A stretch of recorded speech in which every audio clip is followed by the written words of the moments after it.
আসসালামু আলাইকুম। সবাই কেমন আছেন? আশা করি ভালো আছেন। তো আমি আসলে সারাদিন ব্যস্ত থাকার কারণে দুপুরবেলায় খাওয়ার সময় এতটা পাইনি। তো যাই হোক, এখন সন্ধ্যা অর্থাৎ রাত 8টার পর হয়ে গেছে। তো আমি আসলাম, বউকে বললাম যে খাবার দিতে। তো যাই হোক, আমি ফ্লোরে বসে গেলাম। আমি ফ্লোরে বসে খেতেই খুব পছন্দ করি। তো আমার ওয়াইফ খুব দারুণ দারুণ আইটেম রান্না করছে। লাউ দিয়ে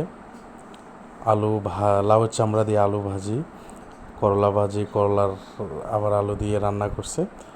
ভাত নিয়ে নিয়েছে, পর্যাপ্ত ডালও রান্না করছে। তো যাই হোক,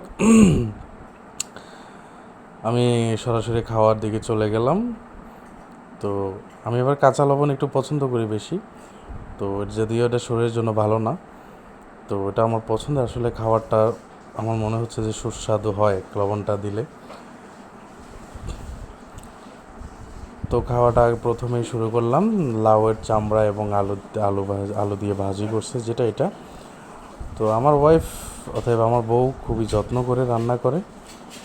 তো একবারে এতটাই খিদা পাইছে যে আমি কি বলবো, মানে কোনো কিছু আর ভালো লাগতেছিল না।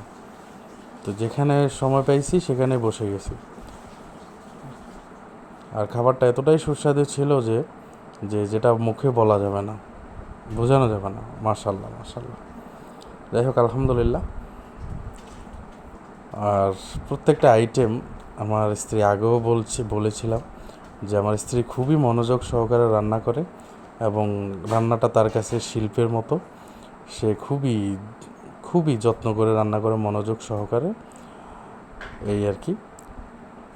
তো আপনারা অবশ্যই ভালো থাকবেন, সুস্থ থাকবেন, আমাকে অবশ্যই সাপোর্ট করবেন। আমি ইউটিউবে নতুন জয়েন করেছি, তো অবশ্যই আমি সবসময় খাবারের ভিডিও, কিছু হয়তো বা পণ্যের ভিডিও আসতে পারে আমার চারপাশের কিছু সময় সময় আমি অবশ্যই দেব।